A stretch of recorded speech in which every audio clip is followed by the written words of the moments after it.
ಮಳೆ ಕೊರತೆ, ಬರ ಪರಿಸ್ಥಿತಿ ಹಾಗೂ ನೀರಾವರಿ ಅಭಾವದಿಂದ ರೈತರು ಸಂಕಷ್ಟದಲ್ಲಿರುವ ಸಂದರ್ಭದಲ್ಲಿ ಕಳೆದ ವರ್ಷ ಸರ್ಕಾರಕ್ಕೆ ಮಾರಾಟ ಮಾಡಿದ ರಾಗಿಯ ಬಾಕಿ ಹಣವನ್ನ ಕೂಡಲೇ ಬಿಡುಗಡೆ ಮಾಡಬೇಕು ಎಂದು ಬಿಜೆಪಿ ರೈತ ಮೋರ್ಚಾ ಮುಖಂಡರು ಜಿಲ್ಲಾಡಳಿತವನ್ನ ಒತ್ತಾಯಿಸಿದ್ದಾರೆ.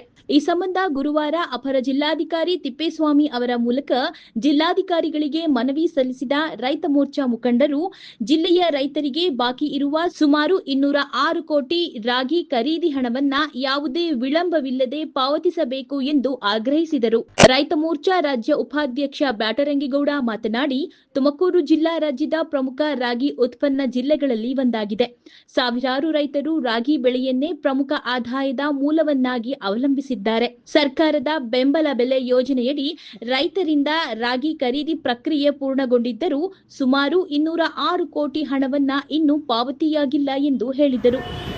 ರಾಗಿ ಬೆಳೆಗೆ ನಾವು ನಾಪೇಟಿಗೆ ಬಿಟ್ಟಂಥ ರಾಗಿ ಕಳೆದ 8-10 ತಿಂಗಳಿಂದನೂ ಕೂಡ ತುಮಕೂರು ಜಿಲ್ಲೆಯ ರೈತರಿಗೆ 206 ಕೋಟಿ ರೂಪಾಯಿಯನ್ನು ರಾಜ್ಯ ಸರ್ಕಾರ ಪೆಂಡಿಂಗ್ ಮಾಡಿದೆ. ಇವತ್ತು ರೈತರು ಸಂಕಷ್ಟದಲ್ಲಿದ್ದಾರೆ. ಬಿತ್ತನೆ ಬೀಜ ಬೇಕು, ಅವ್ರಿಗೆ ಭೂಮಿಯನ್ನು ಹದ ಮಾಡಬೇಕು, ಉಳುಮೆ ಮಾಡಬೇಕು, ಖರ್ಚಿದೆ. ನಾವು ರಾಗಿ ಬಿಟ್ಟು ನಮ್ಮದೇ ರಾಗಿ ಬಿಟ್ಟು 8-10 ತಿಂಗಳಾದರೂ ಕೂಡ ರಾಜ್ಯ ಸರ್ಕಾರ ಯಾವುದೇ ಹಣವನ್ನು ರೈತರ ಖಾತೆಗಳಿಗೆ ಜಮಾ ಮಾಡಿಲ್ಲ. ತುಮಕೂರು ಜಿಲ್ಲೆದ 206 ಕೋಟಿ ಇದೆ ಅಂದರೆ ಇಡೀ ರಾಜ್ಯದ್ದು ಒಂದು 500-600 ಕೋಟಿ ರೂಪಾಯಿ ಪೆಂಡಿಂಗ್ ಇದೆ. ನಮ್ಮ ತುಮಕೂರು ಜಿಲ್ಲೆಯ 206 ಕೋಟಿ ರೂಗಳನ್ನು ತಕ್ಷಣ ರಾಜ್ಯ ಸರ್ಕಾರ ಬಿಡುಗಡೆ ಮಾಡಬೇಕು ಅಂತ ನಾನು ಆಗ್ರಹ ಮಾಡ್ತೇನೆ. ಸಂಬಂಧಪಟ್ಟಂಥ ಇಲಾಖೆ ಮತ್ತು ಕೃಷಿ ಸಚಿವರು ಮತ್ತು ಮುಖ್ಯಮಂತ್ರಿಗಳು ಇದೊಂದು ದೊಡ್ಡ ಮೊತ್ತದ ಹಣ ಆಗಿರೋದ್ರಿಂದ ಅವರ ಖಾತೆ ಗೊಂದಲದಲ್ಲೇ ಮುಳುಗೋಗಿದ್ದಾರೆ. ಇವತ್ತು ತುಮಕೂರು ಜಿಲ್ಲೆಯ ರೈತರು 10 ಸಮಸ್ಯೆಗಳಿಗೆ ಇವತ್ತು ಸಂಕಷ್ಟ ಗುರಿಯಾಗಿದ್ದಾರೆ. ಸರ್ಕಾರಕ್ಕೆ ಇದರ ಯಾವುದೇ ಪರಿಜ್ಞಾನ ಇಲ್ಲ. ಇವತ್ತು ನಾವು ಬಂದು ನಮ್ಮ ದುಡ್ಡು ಕೊಡಿ, ನಾವು ಕೊಟ್ಟಿರೋರಾಗಿ ದುಡ್ಡು ಕೊಡಿ ಅಂತ ಹೇಳ್ಬಿಟ್ಟು ಇವ್ರ ಹತ್ರ ಬೇಡೋ ಅಂಥ ಪರಿಸ್ಥಿತಿ ಇವತ್ತು ನಿರ್ಮಾಣ ಆಗಿದೆ. ಇಂಥ ಲಜ್ಜೆಗೆಟ್ಟ ಸರ್ಕಾರ ಇದುವರೆಗೂ ನಾವು ನೋಡೇ ಇರಲಿಲ್ಲ. ಹಾಗಾಗಿ ನಾನು ಸರ್ಕಾರಕ್ಕೆ ಭಾರತೀಯ ಜನತಾ ಪಾರ್ಟಿ ಈ ಮೂಲಕ ಎಚ್ಚರಿಕೆಯನ್ನು ಕೊಡ್ತಾ ಇದೆ. ನೀವು ತಕ್ಷಣ ನಮಗೆ ಕೊಡಬೇಕಾಗಿರ್ತಕ್ಕಂಥ ಹಣವನ್ನು ನೀವು ತಕ್ಷಣ ಬಿಡುಗಡೆ ಮಾಡಬೇಕು. ನೀವು ತಕ್ಷಣ ಬಿಡುಗಡೆ ಮಾಡಲಿಲ್ಲ, ರೈತರ ಖಾತೆಗಳಿಗೆ ಬಿಡುಗಡೆ ಮಾಡಲಿಲ್ಲ ನಮ್ಮ ಹಣ ಅಂತ ಹೇಳಿದ್ರೆ ನಾವು ಮುಂದಿನ ದಿನಗಳಲ್ಲಿ ಉಗ್ರವಾಗಿ ಹೋರಾಟ ಮಾಡ್ತೀವಿ ಅಂತ ಸರ್ಕಾರಕ್ಕೆ ನಾನು ಈ ಮೂಲಕ ಎಚ್ಚರಿಕೆ ಕೊಡ್ತಾ ಇದ್ದೀನಿ. ಸೆಷನ್ನಲ್ಲಿ ಅದನ್ನು ಇದು ಮಾಡಬೇಕಾ ಮತ್ತು ಈ ಅಧಿವೇಶನದಲ್ಲೂ ಕೂಡ ನಮ್ಮ ವಿರೋಧ ಪಕ್ಷದ ನಾಯಕರು ಈ ವಿಷಯವನ್ನು ಪ್ರಸ್ತಾಪ ಮಾಡೋರಿದ್ದಾರೆ. ಈ ಒಂದು ಅಧಿವೇಶನದಲ್ಲೂ ಕೂಡ ಇದ್ರ ಬಗ್ಗೆ ನಾವು ವಿಷಯವನ್ನು ತಗೊಂಡೋರಿದ್ದೀವಿ. ಸರ್ಕಾರ ತಕ್ಷಣ ಎಚ್ಚೆತ್ತುಕೊಂಡು ರೈತರ ಖಾತೆಗಳಿಗೆ ಹಣವನ್ನು ಬಿಡುಗಡೆ ಮಾಡಬೇಕು. ರೈತ ಮೋರ್ಚಾ ಜಿಲ್ಲಾಧ್ಯಕ್ಷ ಸತ್ಯಮಂಗಳ ಜಗದೀಶ್ ಮಾತನಾಡಿ, ರಾಗಿ ಬೆಳೆಯನ್ನೇ ಬದುಕಿನ ಆಧಾರವನ್ನಾಗಿಸಿಕೊಂಡಿರುವ ರೈತರಿಗೆ ಬರ ಪರಿಸ್ಥಿತಿಯಲ್ಲಿ ಸರ್ಕಾರ ನೆರವಾಗಬೇಕಿತ್ತು. ಆದರೆ ಬಾಕಿ ಇರುವ ಹಣವನ್ನೇ ಪಾವತಿಸದೇ ಇರುವುದು ಅನ್ಯಾಯವಾಗಿದೆ.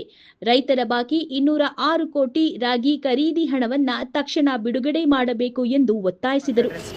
ಇವತ್ತು ನಮ್ಮ ತುಮಕೂರು ಜಿಲ್ಲಾ ಬಿಜೆಪಿ ರೈತ ಮೋರ್ಚಾ ವತಿಯಿಂದ ಒಂದು ಮನವಿಯನ್ನು ಜಿಲ್ಲಾಧಿಕಾರಿಗಳ ಮುಖೇನ ಮುಖ್ಯಮಂತ್ರಿಗಳಿಗೆ ಕಳಿಸಿಕೊಟ್ಟಿದ್ದೇವೆ. ವಿಷಯ, ನಮ್ಮ ತುಮಕೂರು ಜಿಲ್ಲೆಯ ರೈತರು ನಮ್ಮ ಸರ್ಕಾರ ಏನು ರಾಗಿಯನ್ನು ಖರೀದಿ ಮಾಡಿತ್ತೋ ಅದರಲ್ಲಿ 206 ಕೋಟಿ ರೂಪಾಯಿಗಳನ್ನು ಇದುವರೆಗೂ ಬಾಕಿ ಉಳಿಸ್ಕೊಂಡಿದೆ. ಈಗ ಬಿತ್ತನೆ ಕಾಲ ಶುರುವಾಗಿದೆ, ಮುಂಗಾರು ಬಿತ್ತನೆ ಆಗಿದೆ. ರೈತರಿಗೆ ಸಂಕಷ್ಟದ ಕಾಲ. ರೈತರಿಗೆ ಬಿತ್ತನೆ ಬೀಜ ಬೇಕು, ರಸಗೊಬ್ಬರ ಬೇಕು, ಉಳುಮೆ ಮಾಡಲಿಕ್ಕೆ ದುಡ್ಡು ಬೇಕು, ಇತರೆ ಬಿತ್ತನೆಗೆ ಖರ್ಚಿರೋದ್ರಿಂದ ನಮ್ಮ ರಾಗಿಯನ್ನು ಕೊಂಡ್ಕೊಂಡಿರ್ತಕ್ಕಂಥ ಸರ್ಕಾರ ಇದುವರೆಗೂ ನಮ್ಮ ರೈತರಿಗೆ ಹಣವನ್ನು ಕೊಟ್ಟಿಲ್ಲ. ಆದ್ದರಿಂದ ನಾವು ಇವತ್ತು ನಮ್ಮ ತುಮಕೂರು ಜಿಲ್ಲಾ ಬಿಜೆಪಿ ರೈತ ಮೋರ್ಚಾ ವತಿಯಿಂದ ನಮ್ಮೆಲ್ಲ ಪದಾಧಿಕಾರಿಗಳು, ನಮ್ಮ ರಾಜ್ಯೋಪಾಧ್ಯಕ್ಷರಾದ ಬ್ಯಾಟರಂಗೇಗೌಡರು ಮತ್ತು ನಮ್ಮ ಎಲ್ಲ ತುಮಕೂರು ಜಿಲ್ಲಾ ಪದಾಧಿಕಾರಿಗಳು ಎಲ್ಲರೂ ಸೇರಿ ಇವತ್ತು ನಮ್ಮ ಅಪರ ಜಿಲ್ಲಾಧಿಕಾರಿಗಳಿಗೆ ಮನವಿಯನ್ನು ಕೊಟ್ಟಿದ್ದೇವೆ. ಇವತ್ತೇ ತುರ್ತಾಗಿ ಈ ದಿವಸನೇ ನಮ್ಮ ಎಲ್ಲ ರೈತರಿಗೆ ಏನು ಕೊಡಬೇಕೋ ಬಾಕಿ ಹಣವನ್ನು ಅವರ ಖಾತೆಗಳಿಗೆ ಜಮಾ ಮಾಡಬೇಕು. ಮತ್ತು ನಮ್ಮ ರೈತರಿಗೆ ಈಗ ತುಮಕೂರು ಜಿಲ್ಲೆಯಲ್ಲಿ ಹಲವಾರು ಸಮಸ್ಯೆಗಳಿದ್ದಾವೆ. ಆ ಸಮಸ್ಯೆಗಳಿಗೆ ಯಾವ ಅಧಿಕಾರಿಗಳು ಸಹ ಸ್ಪಂದಿಸ್ತಾ ಇಲ್ಲ, ಯಾರೂ ಸಹ ರೈತರ ಕಷ್ಟಗಳನ್ನು ಕೇಳ್ತಾ ಇಲ್ಲ. ದಯಮಾಡಿ ಎಲ್ಲ ನಮ್ಮ ಕೃಷಿ ಇಲಾಖೆ ಅಧಿಕಾರಿಗಳಿರ್ಬೋದು, ತೋಟಗಾರಿಕೆ ಇಲಾಖೆ ಅಧಿಕಾರಿಗಳಿರ್ಬೋದು, ರೈತರ ಜಮೀನುಗಳಿಗೆ, ರೈತರ ತೋಟಗಳಿಗೆ ಹೋಗಿ ಅವ್ರ ಕಷ್ಟ ಏನು ಅಂತ ಕೇಳಿ ಅದಕ್ಕೆ ಪರಿಹಾರವನ್ನು ದೊರಕಿಸ್ಕೊಡ್ಬೇಕು ಅಂತ ನಾವು ಈ ಮೂಲಕ ಕೇಳ್ಕೊಳ್ತೀವಿ. ಪ್ರತಿಭಟನೆಯಲ್ಲಿ ರೈತ ಮೋರ್ಚಾ ಜಿಲ್ಲಾ ಉಪಾಧ್ಯಕ್ಷ ಬೀರನಕಲ್ಲು ಸತೀಶ್, ಖಜಾಂಜಿ ಗಿರೀಶ್, ಕಾರ್ಯದರ್ಶಿ ಸಿದ್ದರಾಜು, ನಗರ ಅಧ್ಯಕ್ಷ ರವೀಶ್, ಪ್ರಧಾನ ಕಾರ್ಯದರ್ಶಿ ಲೋಕೇಶ್ ಸೇರಿದಂತೆ ಚಂದ್ರಣ್ಣ, ಸೋಮಶೇಖರ್, ನಾಗೇಶ್, ಹರೀಶ್, ಕೀರ್ತಿ ಮತ್ತಿತರರು ಭಾಗವಹಿಸಿದ್ದರು.